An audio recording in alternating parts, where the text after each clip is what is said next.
Welcome to Jay Anything, the show about everything. My name is Jay, and if this is your first time on the channel, make sure to like the video and subscribe so you don't miss out on anything. Now, let's talk about some things. Today I'm talking about Legendary, the HBOMax competition reality show about ballroom culture, an underground trans and LGBTQ entertainment and performance community that began in earnest in the late 60s but really came into its own throughout the 70s and 80s. There was a documentary called Paris is Burning in 1991 that went over a lot of the ballroom culture, what it means, and how it's influenced pop culture in numerous different ways throughout the years. Legendary premiered last year on HBO Max and just started its second season at the beginning of May this year.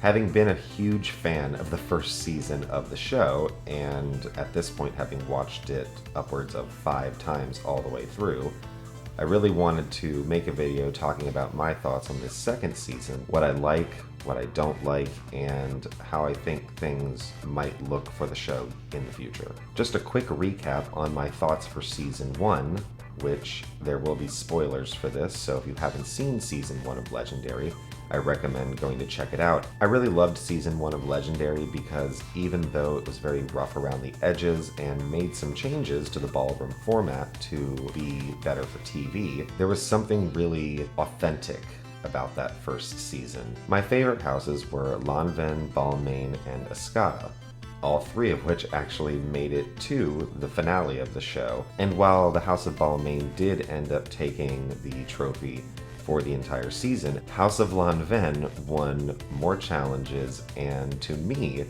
was the house that should have been the superior house of the season. Specifically, Gravity Balmain is unreal. His hand and arm controls and movement is unlike anything I've ever seen before. I'm sure that there are a lot of people out there who have a lot of things to say about Season 1 and why it could have been better or how it could have done things differently.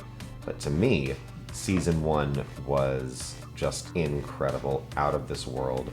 I can't get enough of it. I can still go back and watch every episode and still somehow feel a sense of surprise and excitement over seeing these performances, even though I've seen them numerous times now. Suffice it to say, I really loved Legendary Season 1, and that means for me, Season 2 had big shoes to fill. So let's talk about Season 2. First, I want to talk about the things I love about Season 2, because in general, I still love this show. Just because I have complaints and critiques doesn't mean I'm going to stop watching it. So, starting with the houses. The House of Tishi is my favorite of the season so far. I feel like their performances and their energy match what we saw in Season 1, this kind of make it or break it attitude. I can see that they are fighting like they're fighting for their lives, and that is something that I haven't seen from a lot of the other houses yet so far this season, which is unfortunate.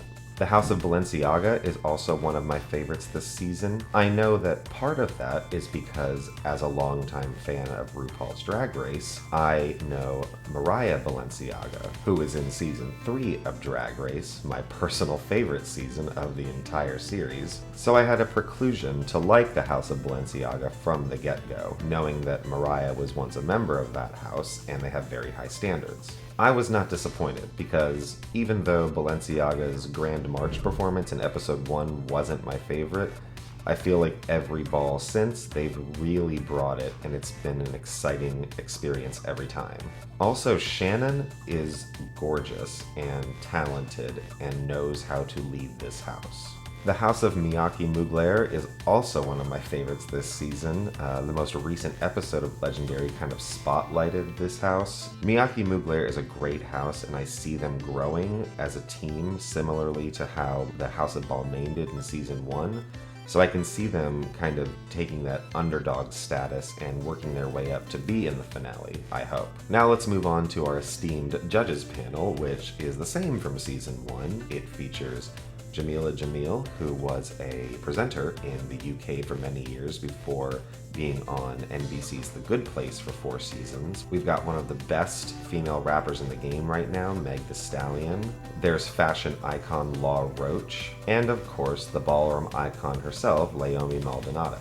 And while it's great to see the entire judging team back for season 2, I feel like their dynamic is a little bit different this time around, especially because there's no audience, a point I will get back to in just a moment. And while I love all of these judges because they each bring something different to the table, that differing dynamic in season 2 is a little bit odd. Megan Thee Stallion actually has some interesting things to say this time around, as opposed to all of her comments in season 1 that essentially amounted to, "That was cool. I liked that. Oh yeah, that was cool." So it's nice that this time around she actually has some constructive criticism and things to say that aren't just repeating what the other judges are saying. Law Roach is still Law Roach in that he loves to antagonize the other judges and the different houses, not necessarily in a mean or spiteful way. He just likes to stir the pot and cause drama. And Laomi Maldonado is just as amazing and iconic and legendary and informed as ever. She knows exactly what she's looking for, and just like in season 1, it often feels like the other judges are kind of waiting to hear what she says to make their informed decision. Like, they have an idea of what they want to say, but Laomi is the one who really contextualizes all of their critiques for Ballroom. I also want to say how much I already love the guest judges for season 2, because while we had some great guest judges here and there in season 1, there were also a few duds. And so far this season, we've had all A+ guest judges. Nico Annan should come back as a regular judge, or at least a recurring guest judge. He knows what he's looking for, and he wasn't afraid to say something negative, which a lot of guest judges usually are. Normani being a guest judge was really fun for me as a Drag Race fan, because she was a guest judge on Drag Race a few seasons ago. She's so talented, and just like Nico Annan and Dominique Jackson in season 1, she knows what she's talking about. And then of course we got Taraji P. Henson in the most recent episode, which was amazing. Her style in this episode and the way she really dug into each of the performances and talked about the details, that was just incredible, especially from a guest judge. And before I move on to the things I don't necessarily like as much about Legendary Season 2, I just want to reiterate that I really do love this season. I think all the houses are really talented. I think we've seen some really, really bright personalities and some iconic performances already. But that leads me into some of the things I don't necessarily like, which includes the size of the stage. The production space for season 1 was much smaller than this new season, as they recorded everything on the East Coast as opposed to now being in LA. Having all that extra space on a much bigger and better maintained soundstage in Hollywood, where a lot of this stuff happens anyway, takes away from the authenticity, if you will. The first season felt like a ball being broadcast in TV form, while season 2 feels like a TV show about ballroom. And I know those two things sound very similar, but they are very different.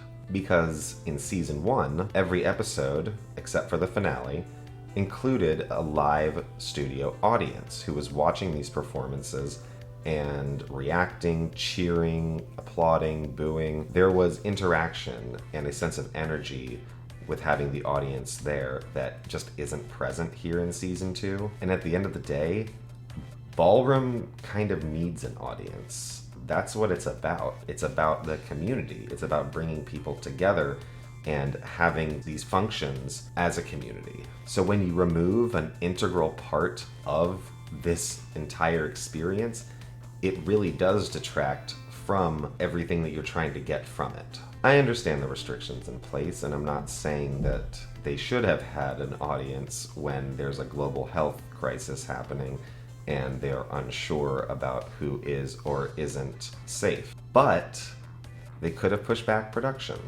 They could have waited a little bit longer until there were more vaccinated people out there, things were a little bit less unsure, And then we could have had an entire season with an actual audience and that same energy and momentum that was built every episode in season 1 that we just don't see in season 2 almost at all. In season 1, the audience energy kind of propels each episode. As you're watching, you start to get just as excited as the audience does because you can hear them and you can feel how they're feeling through the screen. Without that semi-interactive nature, season 2 kind of feels just like a series of acts, if you will, instead of a cohesive ballroom function. Now, the judging in season 2 has changed from the format of season 1, which had been pared down a little bit to accommodate the TV show format. But in season 2, in, I'm assuming, an effort to seem a little bit more authentic to the ballroom scene, instead of it being a chop or a 10, as it was in season 1, we now have numerical scores being given by each of the judges between 1 and 10. And while this might seem like a good move to, again, bring that authenticity of ballroom to the TV screen, what it actually does is detracts from the experience. The reason season 1 did a pass or fail system, essentially, was to keep up the excitement and to raise the stakes a little bit. Because with the numerical scores, audiences can essentially follow throughout the episode who is in the bottom and who is in the top. While that was technically the same in season 1 with who got cut and who stayed for each category, now we just get the scores and we know who is in the top, which actually leads me to my biggest issue with this season. All the other things are small nitpicks that are personal issues that I'm having with the show. But this one is actually one that I think has larger consequences that I don't know if the production crew has really taken into account. And that is the reality showness of it all. I know this is a reality show and that reality shows are often not reality. But even still, season 1 of Legendary felt less produced. It felt authentic, it felt organic. It, like I said before, felt like a ball on TV. Not, as season 2 feels, like a TV show about a ball. And I have a few examples to explain why I feel this way. First is the Grand March, which was this time split into 2 separate episodes, essentially a double debut for this season. And there's nothing necessarily wrong with doing a double debut, but they ended up cutting a house at the end of each of those episodes, which meant that all 10 houses never actually came together to compete all at once. There were only 5 houses in episode 1 and another 5 houses in episode 2. At the end of each episode 1 and 2, one of those 5 houses is cut. So by the time all of the houses come together and actually compete in one function against each other, there's only 8 houses left, which was the number of houses in season 1. And that's fine, but don't advertise the season as being a larger season with 10 houses when you're essentially cutting 2 of them before the competition really even gets going. Another point that stuck out to me was the introduction of the House of Nina Orici. And I don't want to disparage this house, but one of their members, Alora, is a self-professed ballroom virgin. She'd never walked a ball before appearing on Legendary, and that just feels weird. She's obviously a very talented performer, but the fact that she's never participated in ballroom before being on a show about ballroom does not sit well with me. I just have a feeling that Alora is a ringer that was brought in last second when the house discovered that they were going to be on Legendary, and they wanted to make sure that they could have someone on the team who could really bust out a performance when necessary. But that's kind of my point. They brought in someone who's never done ballroom to compete in a show about ballroom. I also really don't like how the House of Tishi was given an extra advantage after being Superior House in episode 3. At the beginning of episode 4, Deshawn, the MC of the show, essentially told the mother of House of Tishi that they had the power to assign which house would represent each one of the 7 deadly sins for the ball. And while that doesn't sound necessarily scandalous or like a huge deal, it's just another example of the reality showness of it. That the producers are not letting the houses compete naturally, but are throwing in little wrenches in the gears to try to create inorganic drama like this. There were definitely taped moments of members of the different houses saying that, oh, we got the bad sin out of all of these, da-da-da-da-da, they're trying to be shady, this, that, and the other.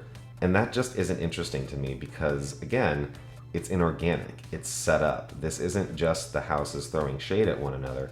This is something the producers did directly to try to skew the way the show went. And again, I understand, it's a reality show. This is how it is for a lot of reality shows. It just didn't feel that way in season 1. Perhaps the producers did a better job of hiding it. Maybe I'm just being oblivious to all the producer shenanigans that were in season 1 because I love it so much. But either way, I'm seeing it very obviously here in season 2, and the reality show creeping in and taking over the ballroom is not a good feeling. All of this said, and I'll repeat it for a 3rd time in this video, I still love Legendary. I think it's an excellent show. I think it is important for representation. I think we need this kind of show and more like it in the future. But I still worry. I am still concerned that the business of making this show is going to outweigh the art at some point. I'm already starting to see the cracks form, and I don't know if they'll get mended or if they'll just keep continuing to spider out until the entire thing falls apart and we get to RuPaul's Drag Race levels of overproduction and inorganic everything. But now that I've given you my thoughts on Legendary Season 2, I would love to hear what you have to say, because I'm sure that there are a lot of people out there with very different opinions on the way this season is going and how good or bad the production, editing, and everything else seems to be. So go ahead and leave a comment down in the comment section. Let me know how you feel. Thanks for watching, and I'll see you next time.